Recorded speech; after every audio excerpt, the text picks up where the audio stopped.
As part of an impact assessment carried out last year for the recast of the Public Sector Information Directive, the economic value the economic value of open data was put at 52 billion across the EU member states.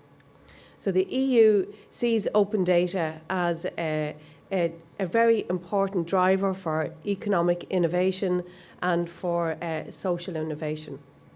In Ireland, we're actually very good at open data, and we have been a leader in Europe for the last 2 years. We've been number one in Europe in 2018 and 2017.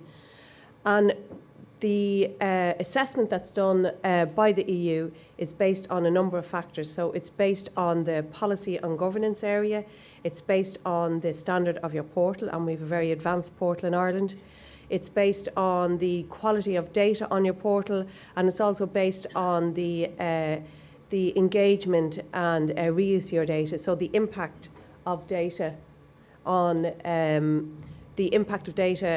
in terms of economic, social, and political factors. We came from a standstill position in 2014. We really only started into open data when we joined the Open Government Programme. It's an international OECD programme in 2014. And from there, we have developed both our portal, developed the governance, and developed the engagement across the public sector, from central government to local authorities. You can see in 2015 we were quite low down. 2016 we were up to third place, and 2017 then we jumped to first place, and we retained that first place position last year as well. And that's really down to the work that has been done in terms of putting in place policy and governance, as well as engagement across the sector. The initiative, the Open Data Initiative, sits within the Department of Public Expenditure and Reform in the Reform Division. And from early on in the project, the Open Data Governance Board was put in place. So this board is pulled from stakeholders across the business area, across media, from academia, and a number of the large data stakeholders in the public sector. So it's a broad range, and a public consultation took place, as well as consultation with business users and the data stakeholders. And this informed our open data strategy, which was put in place in 2017. And the Open Data Governance Board lead and drive the strategic element of the Open Data Initiative in Ireland. The Open Data Unit, where I work, is then tasked with the responsibility for implementing that policy and implementing it across the public sector. The Public Sector Bodies Working Group then is a really important element as well. They are our technical advisors, so they provide technical advice to the board and to ourselves, and they set the standards to ensure from the beginning that that data being published to our portal is consistent and persistent and follows open standards. And they drafted the technical framework document, which sets out the standards, and I'll just talk about that briefly. So these are the three main pillars of the Open Data Initiative in Ireland. We put in place an open data strategy, and as I said, that was informed by public consultation. It's an accessible document. It's not a real technical document, and I think it benefits from that. It sets out the visions and the objectives in plain English that any citizen can pick up and read and understand. It sets out why the government is following the open data route, and the benefits that we hope to accrue from that. But most importantly, it sets out a set of actions and tasks within a time frame, And that really informs then the work programme that we carry out in the Open Data Unit. Our technical framework then, as I said, was drafted by the Public Bodies Working Group, and that sets out the technical standards for the publication of data. So it sets out the licence, the open data licence that we publish by. So 98% of the data sets on data.gov.ie are published under the CC BY 4.0 license, so the Creative Commons 4.0 license. And that allows for free use, reuse, redistribution and use for commercial purposes. So you're free to use it. The only caveat is you acknowledge the source of the data. We have one or two additional licenses then, so things like Met-Éireann, where they issue weather warnings. They have a slight adaptation to our standard license, and that ensures that if somebody is representing their information and there's a weather warning attached to that, they have to include the weather warning in as well. So it's just to ensure that the correct information is being communicated.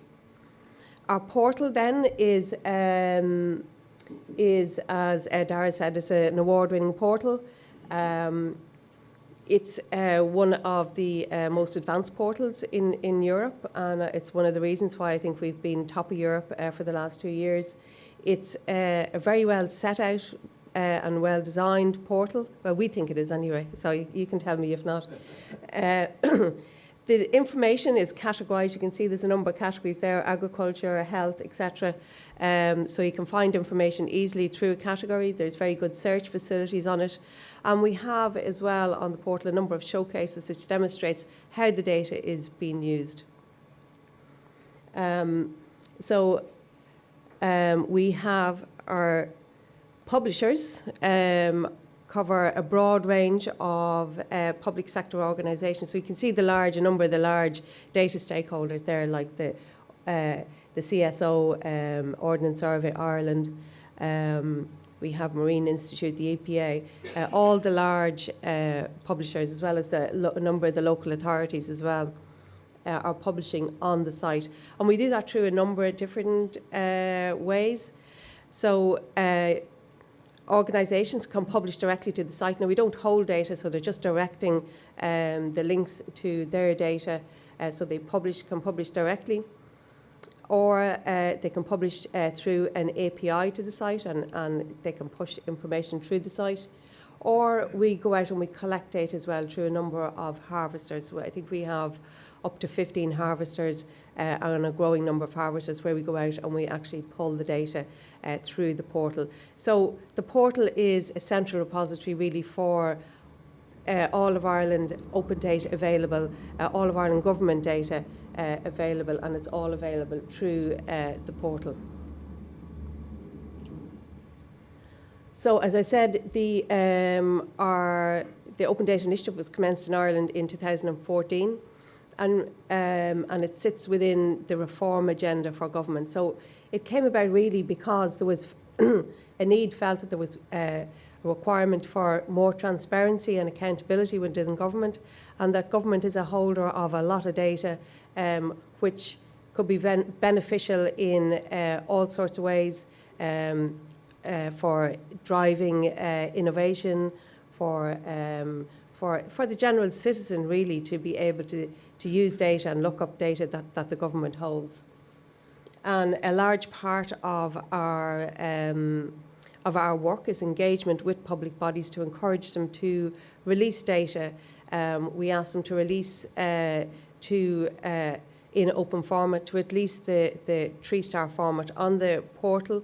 The data is rated under the 5-star open data model. So once data is associated with an open data license, it's considered open data. But obviously, if something is a PDF, it's not very reusable. And in the early days of the portal, we would have encouraged people to release data. We still encourage people to release data in numerous formats, but we now are looking more towards the quality of the data that's been used or being released rather than just volume. So we are encouraging people to adhere to open standards and to publish to at least a 3-star, so in CSV or JSON or other open formats. And there is a project ongoing, I think, with the CSO, are involved in a European project where they are looking to increase the level of of linked data available. Sorry, just before I go on, one of the key engagement tools that we have is we have an engagement fund which we run annually, and that will be available in April this year. We're allowing a longer window for this year to allow people to put projects together. So it'll run from April through to about October, and it's a grant-based scheme where people can apply for projects using data. It doesn't have to be exclusive data from the portal, but once you're using some data from the portal, for grants up to 5,000. So that can be running hackathons, running information, or creating an app or a visualization using data on the portal. So if anybody wants to keep an eye out for that, that'll be released in the next couple of weeks. The policy for open data sits within, it's linked to a number of other policy areas, both within government and within the EU. So recently we have our area, the reform area, was successful in having the Data Sharing Act go through the Oireachtas, and that allows public bodies to share data. So instead of having to give your data over and over each time you go to use a government service, that government service will now be able to use a central repository of data, and everything, of course, will have to align with GDPR, etc. There's a new government digital strategy being drafted currently, and again we have open data in at the very initial stages of that.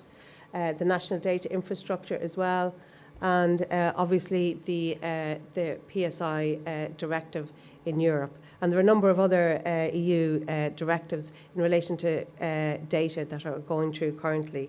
But I want to speak to you in particular about the PSI directive. Governments across Europe hold vast amounts of data. So if you think of meteorological data, you think of health data, you think of transport data, financial data, education data. There's a vast array of data within government bodies. And while the PSI directive has been in place since 2003 and has been seen as quite successful, it was felt that there were barriers in place to the release of more data and to release of the vast quantity of data that's held within government bodies. And it was from that point of view, as well as the advances that have taken place in technology since 2003, that they decided to, rather than provide an update again to the PSI directive, that really they needed to go back and rewrite it. So the first, and I suppose obvious change, is that it's now going to be called the Open Data Directive. I don't think PSI directive really communicated what the directive was about, but now adds clarity, and it brings open data front and centre now within government bodies. And this directive is going to be a game changer for people who use data and people who are looking to access data within the government sector. Because what it does is it introduces an obligation on public bodies to release their data. Previous to this, it wasn't encouraged. Public bodies were encouraged to release their data, but now there will be an obligation to release that data and to release it in open format. Public undertakings. So the scope has been expanded to public undertakings. This is a big change from previously. So public utilities and public organisations that carry out a public task, are covered by public policy, or are funded by the public purse, will now come in under this directive. They'll be covered by a slightly lighter set of obligations, but it's significant that they have been included. And when I talk about high value data sets, you'll see where the impact of this can really come to the fore. Research data has also been included, so any research data that is funded by public funds again, any scientific data, will now have to be made available in open formats and through repositories. And again, the research organisations within Ireland are quite aware of this change. So, and there's a debate again about where should those repositories sit? Should they be independent repositories within each individual organisation, or do you go down the route of a single national repository, and then who governs that, who funds it, etc., then becomes the issue. The high-value data sets, there again, as I said, there's vast amounts of data available within government bodies, and the format and the release of these data will now be encouraged or be obliged, really, through to be released as through the use of APIs rather than static data. So they really want to push the release of the really important data that people really want to get their hands on, I suppose, through as dynamic data, and to release it in real time where possible. To do this, they will have a list of high-value data sets, and these data sets will have to be made available for free for reuse as conforming to open data standards. This is going to be done through implementing acts. So the Commission will have the power to decide on sets of data, specific sets of data that we'll have to do, following an impact assessment, and these will be decided by a group of experts within the Commission. But anything that's included in these implementing acts will have to be made available via APIs and for free. And this again is going to have an impact on organisations who currently charge for data. The directive clarifies links to a number of other directives that have been taken place since the previous directive was in place. So the GDPR, Database Directive and Inspire. Obviously, while all data that's released as open data will have to comply with GDPR, it'll be non-personal data and non-sensitive data. And they're really moving towards the concept of open by default. So it's open by default and closed as necessary. But rather than having the previous approach was a request-driven approach, whereby companies or individuals could look for data off an organisation. Now it'll be up to the organisation to actually push that data out. As I said, we're moving towards an open by default and closed as necessary. And again, this is the biggest change, and this is going to be the biggest impact where high-value data sets are included in implementing acts. They will have to be released for free. And what that will mean is that organisations who currently charge for data, they will have a 2-year window in which to find alternative streams of data. But from that then, if they have been included in an implementing act, they are going to have to release that data for free. The inclusion of public utilities and the repositories for scientific data are going to mean that the volume of data and the availability of data is going to increase enormously over the next number of years. So thank you very much, and I'll be available for any questions later. Thank you.